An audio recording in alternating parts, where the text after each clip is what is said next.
So we talked a little bit about Jye Simpkin. The rumour is, not the rumour, the report is that he has grown disgruntled with his demotion from midfield minutes. Naturally, North Melbourne have invested in the draft and have a few up-and-coming midfielders, and Jye Simpkin has been sidelined, although he was a high draft pick himself, relatively, like pick 11, 2016, I reckon. Yep. And the captain. And he has been linked to a potential move away. Now, I don't think, to be honest, this story has progressed past Jye Simpkin is exploring his options. It's not a trade request. It's not a Zach Merrett situation. But he's looking around and potentially looking at a club to get more midfield minutes. Dylan, you are the resident North Melbourne fan. I know you said this a few minutes ago. You had some thoughts, but what are your thoughts on the prospect of Jye Simpkin moving away? Yeah, like I touched on before, it's a tough one for North Melbourne. Obviously, he's a club captain, which I guess is significant in this piece, but at the same time, he's that kind of player, that kind of midfielder that's a little bit like, what does he offer? You know what I mean? So we've got these younger players coming through like Sheasel and Wardlaw and even Tom Powell, and there's others. Colby McKerch is probably going to be wanting to get time in there. So it's probably one area of North Melbourne's team where we have a lot of talent. So Simpkin's been pushed out, and he's an interesting player on the piece of him being a bit of a dinosaur type player, in the sense that I don't feel like he does those other roles like half forward and stuff like that particularly well either. So I reckon there is an element here for North Melbourne where they're like, we pay him a lot of money. In future years, we're probably going to run into some salary cap issues and stuff like that with paying these guys. So we probably just want to get you out. You don't really play that high forward type role or a wing role particularly well. As we sort of bring in some of these older players like Parker and Daniel and Spargo again this year, they're like, we can probably take that hit from a experience point of view and move him along. I mean, I don't think he was ever a particularly strong captain. I mean, obviously a difficult time for the club with how many games they've lost and stuff like that. He's probably just going, I can move on. I can go to a club and win some more games. Like, do you reckon that he's actually going to get midfield time anywhere else? Yeah. Well, as we said before, I'm struggling to think of a team that would give him like guaranteed midfield minutes outside of West Coast, and it just seems unlikely he'd be willing to move to the West. Just simply for more minutes. There's also the contract you've got to absorb. Again, West Coast is a good example of that. Is there any interest from like an Essendon? I mean, that they probably could use Merrett potentially out the door. Something as a bit of a stopgap option there. They've already got their draft picks and they presumably have salary cap as well. That's probably the only other club I can think. Yeah, if you actually look at their midfield though, if they're fully fit, I mean, they've still got to go in there. Jai Caldwell, Sam Durham, Will Setterfield is still on the list. Would Jye Simpkin walk in obviously ahead of any of those guys? I think he walks in ahead of Setterfield. Yeah, I agree. Yeah, but not a Durham or a Martin or a.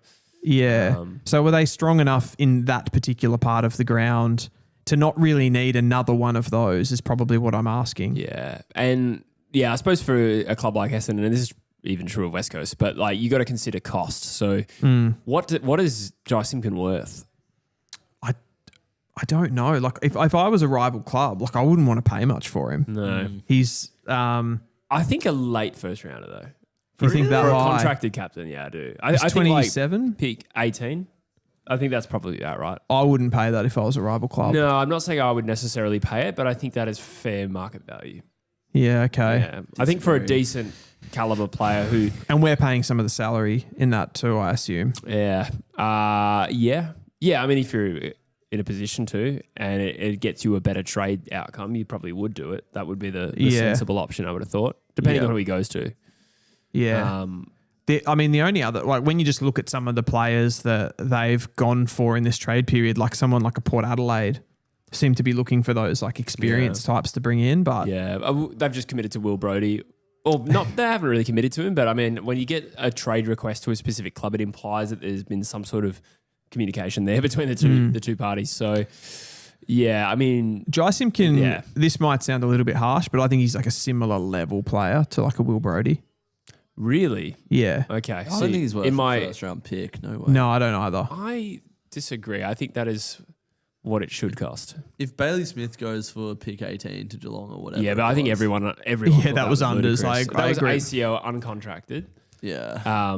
Yeah. I think this side of pick 20, I think in a weak draft, I think that would be fair. I don't agree that he's Will Brodie-esque. I think. He's a bit better than Will Brodie. Like but I suppose he's one of these like smaller bodied midfielders, like pretty good at contested footy. Not too bad a stoppage player, but he's a poor kick. He's a very poor kick. He turns the ball over consistently. Doesn't hit the scoreboard. Not particularly nifty around goal, which kind of rules him out of that high half forward role. He hasn't got pace. So really selling him. Yeah, like I just feel like it is what it is. Maybe I'm going like I'm a little bit too harsh on him, but I wouldn't be devastated by any means if we lost him. Seems like a player you can afford to lose, which may not have been true 3 years ago. For sure, but, it's a symptom of us having like one area in our team which has a lot of talent, being the midfield coming through. So that's what's pushed him out. That's right. Sam Flanders is looking for a move back to Victoria, Jesse. Yeah, I suppose the real update here, I mean, Flanders has been floated for a few weeks now, but now he is meeting with St Kilda, Essendon, Melbourne and Carlton.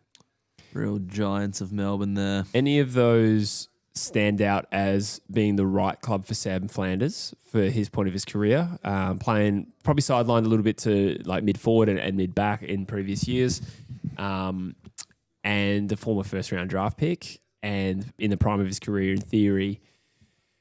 From Flanders' point of view, who do you go to? I think Carlton's midfield's still pretty strong. I know they had a down year, but Hewitt, Cripps, Walsh, Chera. Yeah, you'd still be competing for midfield rotation. Like as that type of player that Flanders is, like we were talking about it last week, I think. Like he's not got any like massively A+ attributes. Yeah, which is what Carlton need. The issue, that's the thing. The issue with Carlton there is you're sort of. I feel like Sam Flanders bringing him into that midfield, like maybe he's probably a bit of an upgrade. I'd say he's an upgrade on Chera, but like he's not anything particularly like he's nothing different. He doesn't offer them anything different. So like for me, if I was Sam Flanders, I'd be going. I don't really complement this group that well. What were the other clubs? Melbourne. I think Melbourne's midfield's going to evolve with Langford, Rivers, Cozzy, maybe Judd McVie. Yep. Lindsay and Windsor as well. Yeah. A couple of other younger guys. So you're looking at St Kilda and Essendon?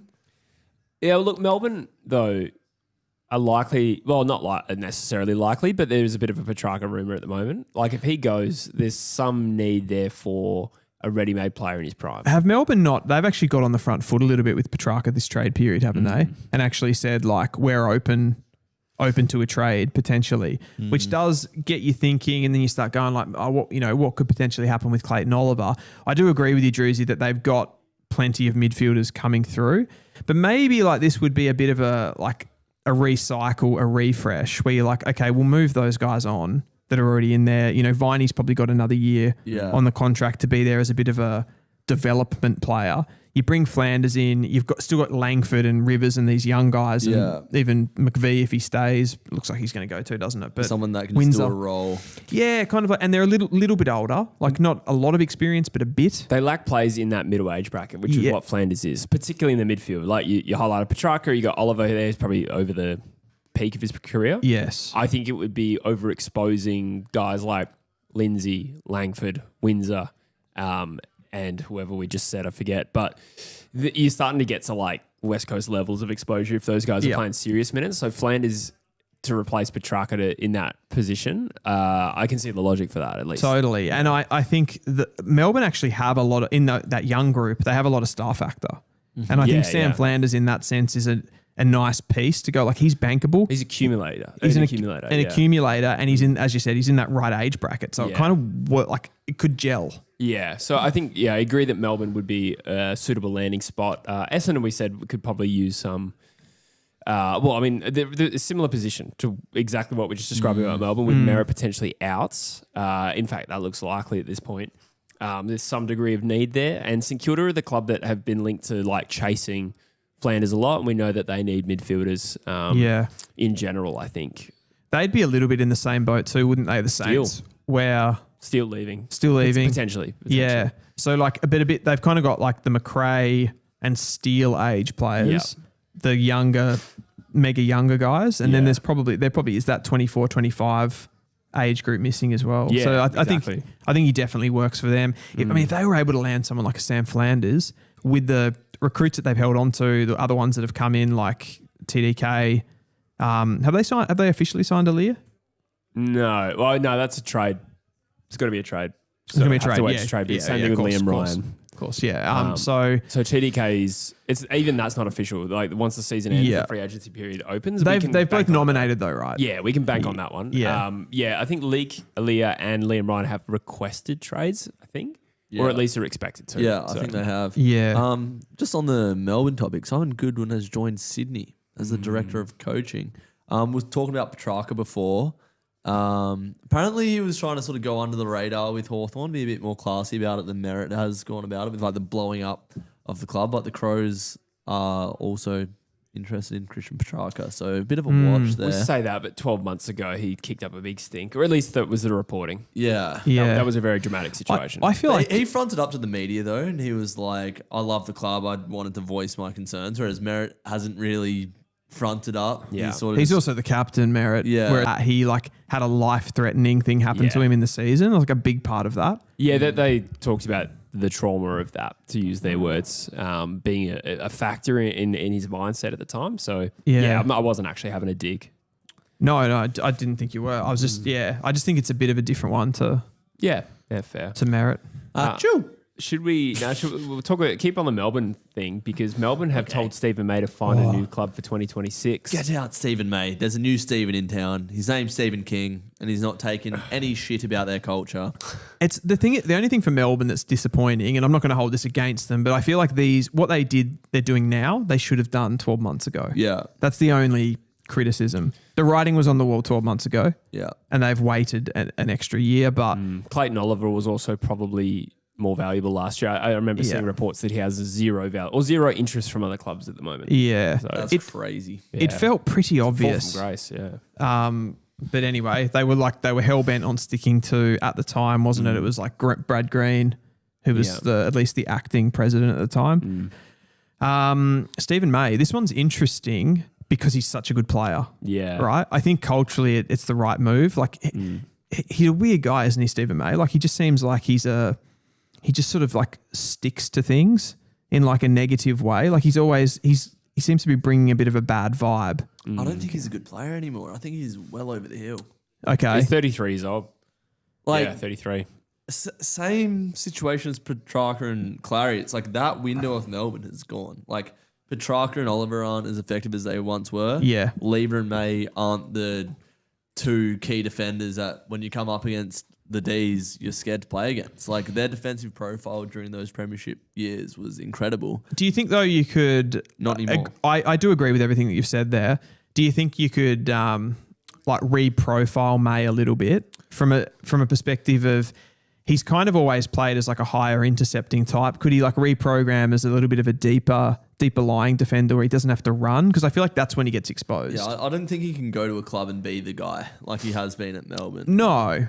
So yeah, I think he does need a bit of a role change. I don't know who's going to take him, to be honest. Apparently, sort of the Dogs felt like it made the most sense because they need a key defender.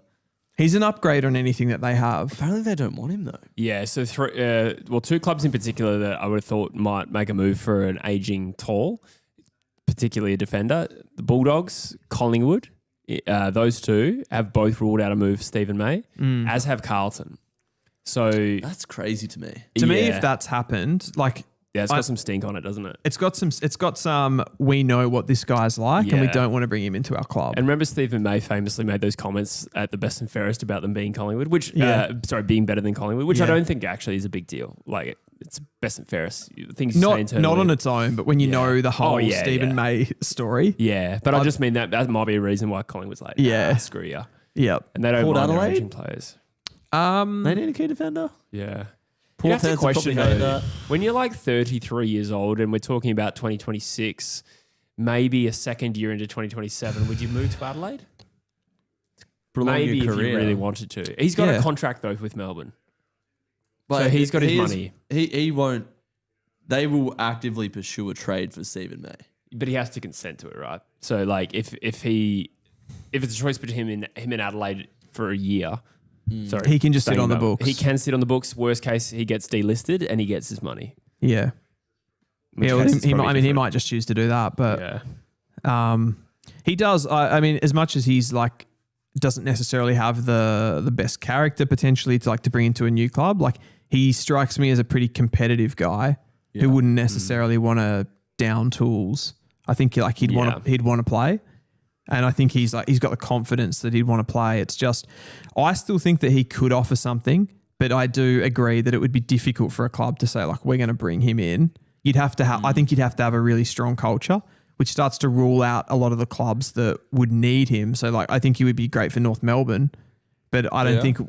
Well, I don't culturally. Yeah, but I do physically. Yeah, like could we use his corpse? Yeah, his body, his corpse, His height. Bad word. I think it'd be a Yeah, great it pickup. sound bad actually. I know you didn't mean it like that.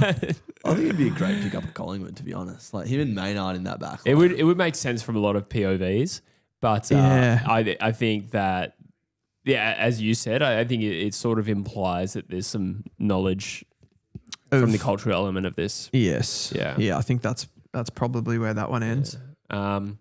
Speaking of Melbourne, again, on Simon Goodwin, he signed Sydney's director of coaching. There was a chance he was going to get to West Coast through the McQualter connection, but I think his wife's based in Sydney, so that's a good move for them. But in a move that's a little bit at odds with some of the things we just said about Melbourne, they seem to be the number one contender for Mihocek if he does not re-sign with Collingwood. Now, where that sits is we're recording this the day before Collingwood playing a prelim.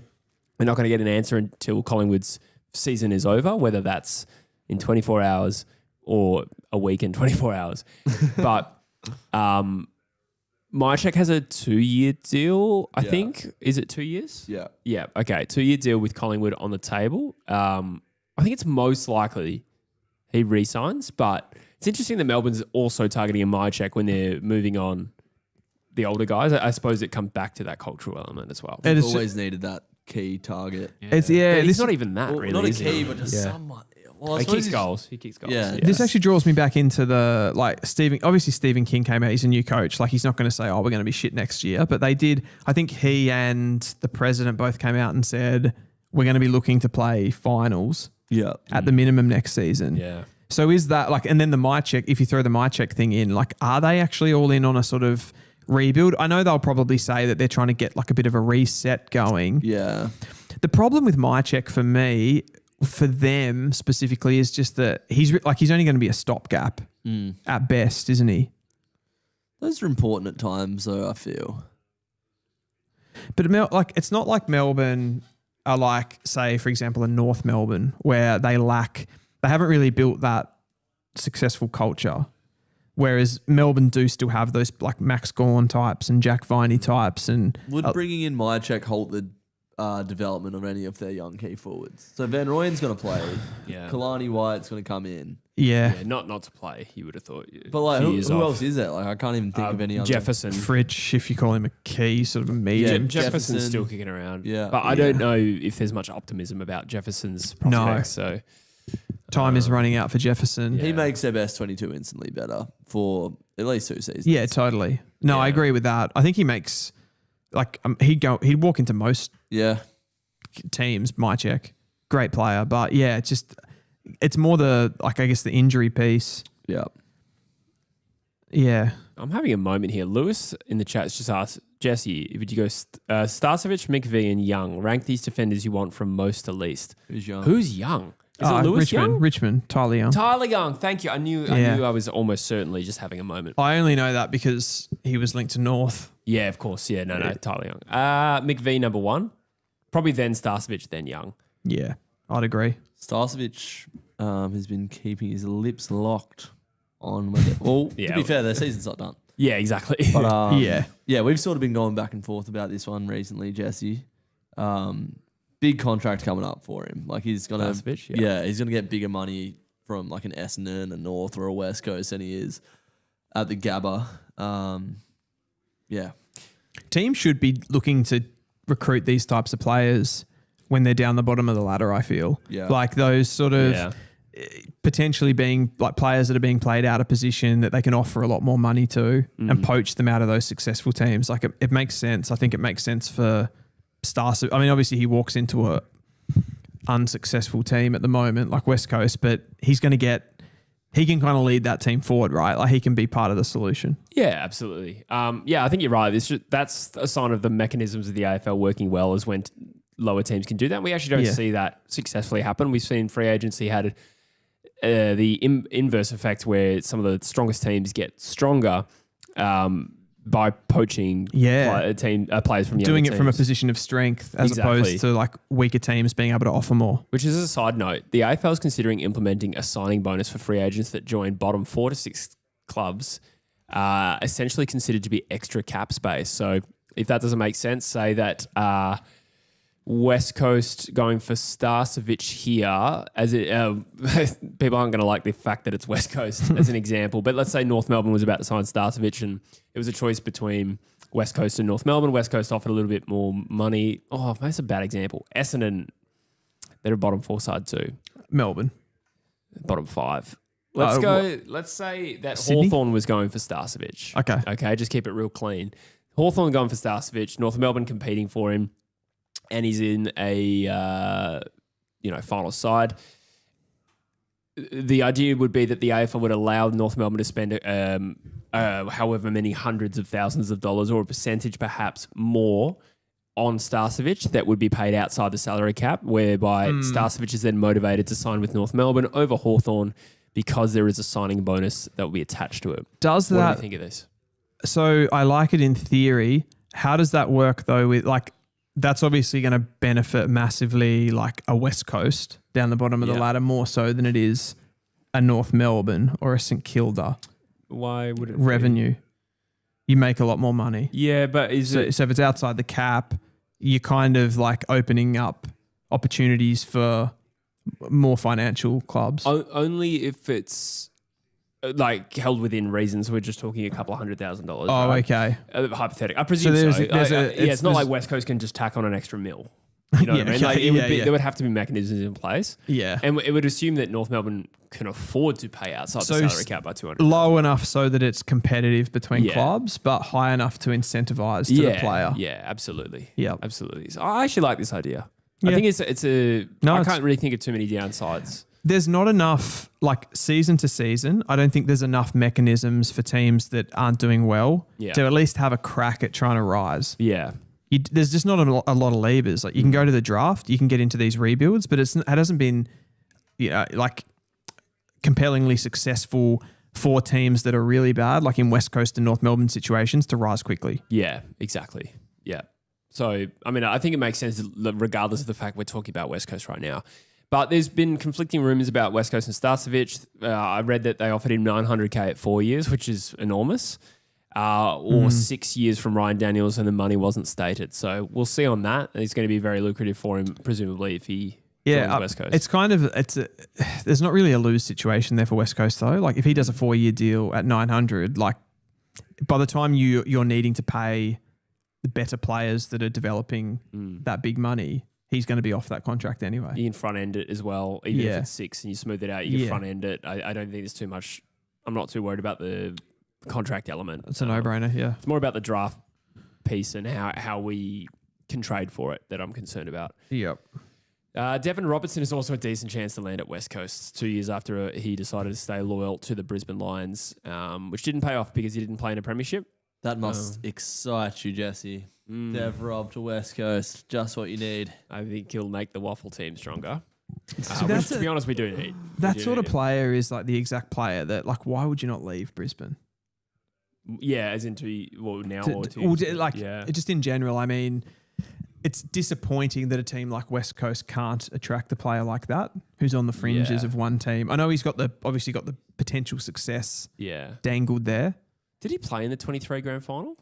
I can't remember. I reckon he did. He was in the mix. He was in the mix. Whether he did it, I actually read that he was signed, still delivered to West Coast, and then his girlfriend had some sort of allergic reaction that was like a little bit dicey, and the club like Brisbane really supported them in that time. I'm not sure exactly what they did, and then he changed his mind. So sounds like blackmail. Yeah, they poisoned the fish. Yeah, he played in the Collingwood loss. Okay, there you Yeah, go. okay. Yeah. Was that the season that he had the shirt off I in the reckon final? it was, 23. Yeah. Was that? Yeah. Not the granny, but it was the final, I Was think. it? Yeah. Was that I reckon it was a home Yeah. away game. I reckon it Oh, was maybe, too, maybe. Yeah, okay. Yeah. Nitty gritty. The man we call the sneeze, Ah Chee, is expected to request a trade to Adelaide. Not too much to say about that one. We've known about that for a little while, but it's expected to be formalised. Although, Brisbane season hasn't ended yet. So Interesting where he fits in.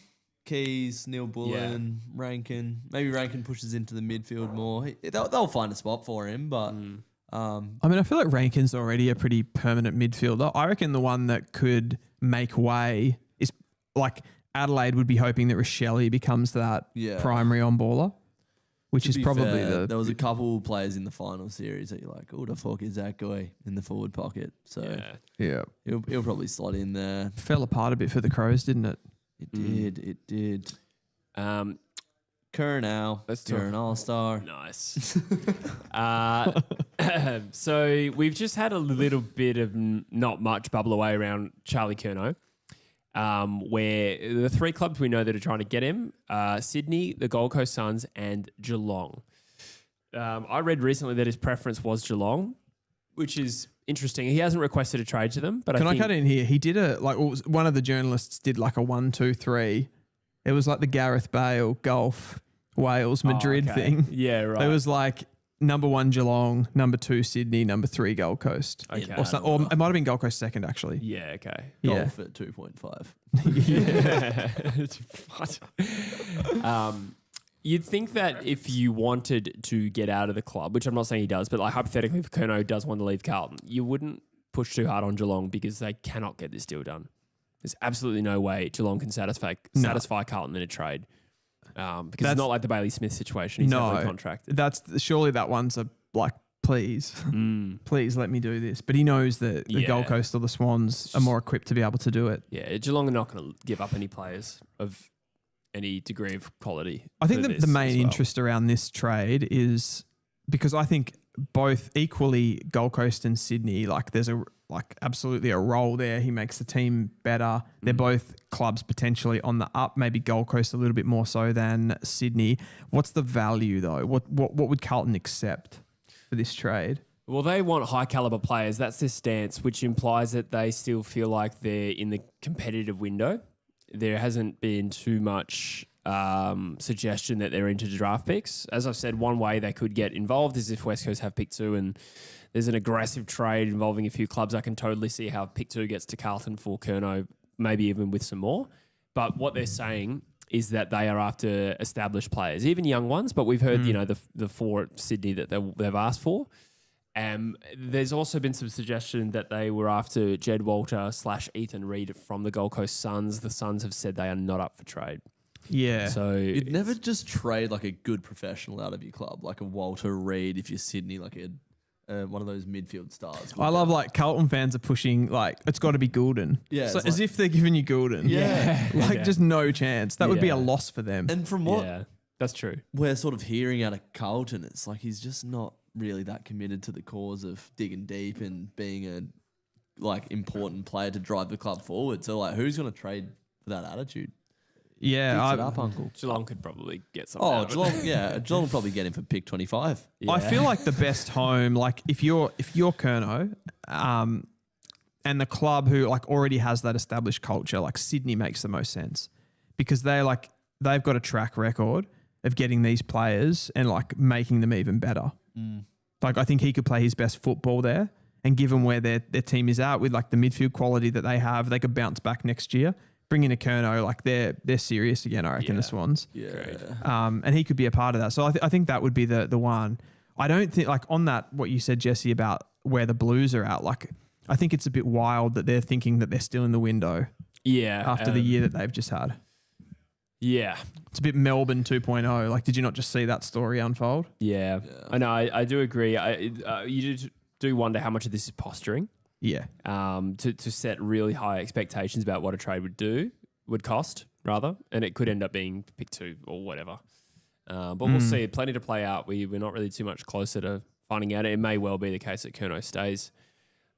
Speaking of high-profile trades, we should discuss just quickly, like Zach Merrett is doing his best to get out of Essendon. It seemed to have been intensifying even since our last video. I read that he met with Andrew Welsh recently to try and sort of come to terms or meet in the middle, so to speak, with the Essendon Footy Club because the relationship there is so frayed. So just for now, we'll just assume he goes. What do you think is an acceptable deal for Essendon here? Assuming you got to trade him now. Do you want to go, Drew? Yeah, somebody. I don't know. Again, like we were saying about Curnow, like, do you go to a player at Hawthorn and go, sorry, mate, you want to bring Zach Merrett in? I don't feel like that's how the AFL industry works. Like, Hustwaite's pretty keen for a move, but he's far from a Zach Merrett, so obviously there's going to be picks involved. But if I'm Essendon, I'm wanting young talent that is guaranteed through the door. I don't want a draft pick. I'd want a top line young talent player. But how do you do that? So as in somebody from Hawthorn. Yeah, you're not gonna go tell like Nick Watson or Connor McDonald or Cam McKenzie, like, sorry mate, you're out. Nah, I mean, but this is how it works, right? So Merrett wants to come to Hawthorn, right? So Hawthorn don't have to lose anyone. He's only keen on them as well. That's been reported. Yeah. Well, they've got to because he's contracted. Yeah, no, I understand that. But at the end of the day, like, it's been done to death. So I guess I'm going over other people's words. But Hawthorn have the position of power here because they can basically say to Essendon, putting the fear factor into them is saying, well, you can, like, we won't trade for him then. You can have this situation. Like, you can sleep in this situation essentially, which Merrett walking back into Essendon is not exactly the easiest thing right now, is it? No. They have to live with that. So I don't know. Like, I feel like Essendon at this point kind of just have to take the draft picks for him. I mean, he's 30. It's a disaster for them. See, I still don't actually think it is. You don't think it's a disaster? I think it's a great time to cash in on Zach Merrett. You're not really. He's 30 years cashing in old. Yeah, but you're not cashing in with a couple first round picks for Merrett. I don't feel. I mean, you're talking about him like he's prime Bond.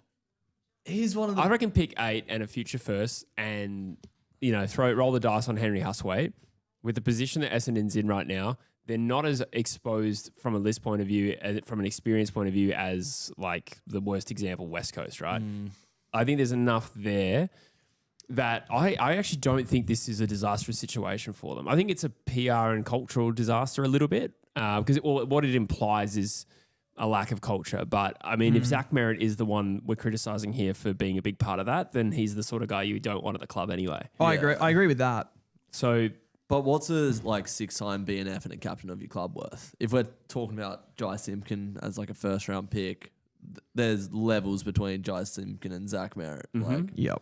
There's also the age piece, but pick 8 on top of that. And then I would push for your Hustwaites, maybe a Sam Butler, and maybe a Ned Reeves. Not all of those players. You would need 2 players that can contribute to your best 22 and a couple picks, I reckon. If I'm looking at, I feel like for some reason in this trade period, extreme. That's like beyond the Tim Kelly trade. It's Zach Merrett. Yeah, but he's 31 he's next 31, year. yeah. He's still playing very, very, very Like, that's good well and football. truly more than what West Coast get criticised for trading for Tim Kelly. Yeah, but Zach Merrett. I suppose Tim Kelly was a lot younger. Yeah, he's 26. Yeah, I think. okay. And he just had that sort of breakout season, so Yeah. you're getting a full career. But I don't know. Like, it's still a bit of I see what you mean. I suppose like they've already got they're already going to go to the draft with 3 picks. They're a bottom 4 side this year. After about probably round 5 or 6, maybe it was closer to round 10. They were the worst team in the competition, just about. Probably other than West Coast. Just throw that drive by in. So like they're losing probably Jordan Ridley. It looks like. I don't know if Ridley goes, to be honest. So the things that I'm hearing about the Draper situation is that they're looking to do some sort of a deal with the Brisbane Lions. It's kind of a bit like draft tampering here, but we'll give you Ridley if you pay Sam Draper this amount of money, which puts him into band 1 compensation. And then we also get a pick for Jordan Ridley. So basically, like, we'll let Jordan Ridley go. Yeah, you would be. Yeah, but there's got to be a trade between Brisbane and for Ridley. Yes, so what be would that separate. trade be? But like, we'll let Ridley go, who's contracted, right? For a pick, but also built into the trade will be that Brisbane will facilitate Essendon by paying Sam Draper Moore, which puts him into band 1 compensation. So you're getting an extra bad idea. You're getting an extra first round pick. Yeah.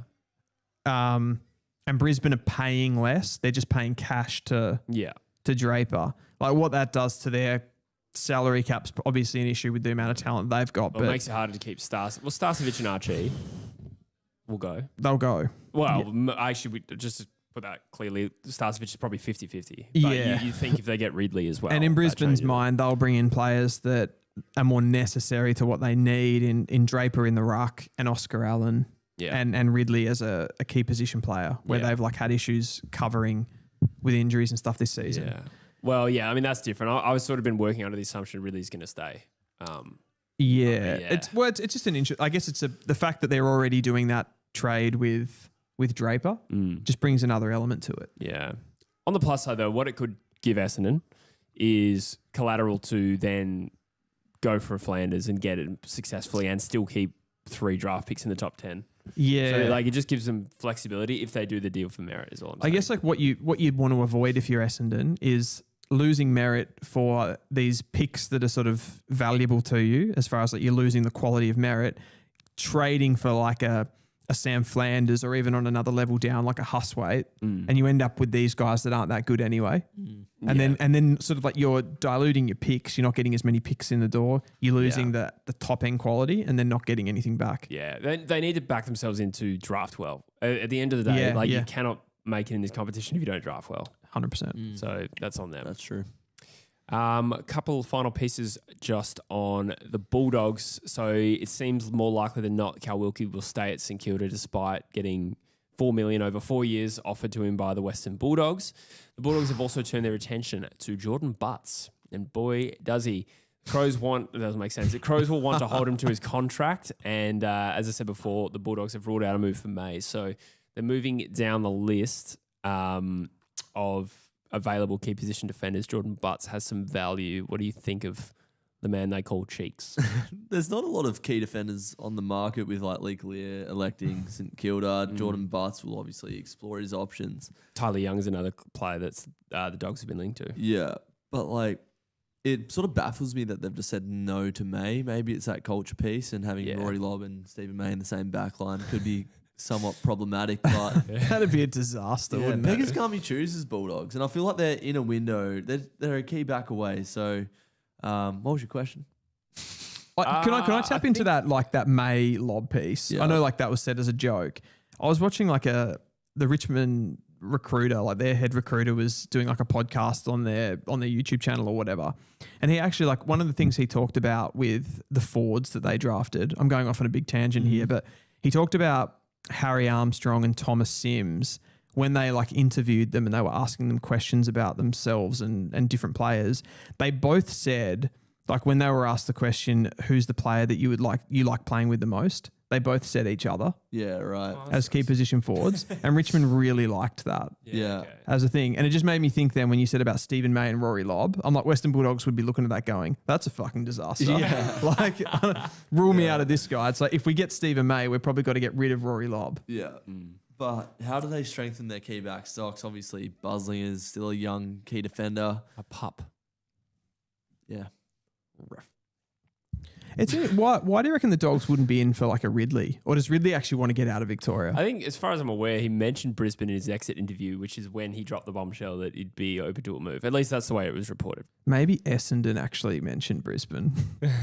Maybe Ridley went, I want to leave. And they went, how does Brisbane sound? Yeah. Zach Bailey? Yeah, true. Yeah. Don't know. That's interesting. But anyway, Jordan Butts is a worthwhile target for him, I think, to be honest. Yeah, no, that's a decent move. Yeah.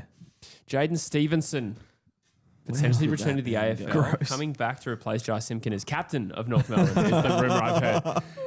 What are your reflections of Jaidyn Stephenson at North Melbourne, and do you think you have any interest in him coming back? No, so I think the two clubs that he's said that his management or whatever has contacted, I think is Port Adelaide and Carlton. Yeah, right. Is that I actually correct? didn't see that. Yeah, so it's a bit of a weird one, isn't it? Like he's been this season, he was playing VFL when he retired from us like last year or whenever it was. He's been playing 3rd Division Eastern Football League football, doing really well, but that's not that surprising. Yeah. So I don't know where this one goes. Do you reckon anyone's going to be that keen on a Jaidyn Stephenson a year out of the game when he was sort of struggling? He'll probably train on a list over summer, won't he? Yeah, that's Someone will probably the play. give him a Yeah. chance Yeah. and see how he goes. But rising star and played in that 2018 grand final, didn't he? Yeah. And was he not pretty good that day? He kicked 2 early goals that were very good displays of talent, but then he did Yeah. nothing after that. Yeah, that's the player that he is, isn't he? yeah. Very fast. Mind sort you, of- Carlton were into Petracca, so Jaidyn Stephenson, come on down. Well, yeah, he kind of fits like athletically. He kind of fits what they're after, like going for Yeah. players like Chesser and a lot of speed. Yeah. Stevenson has that That's true.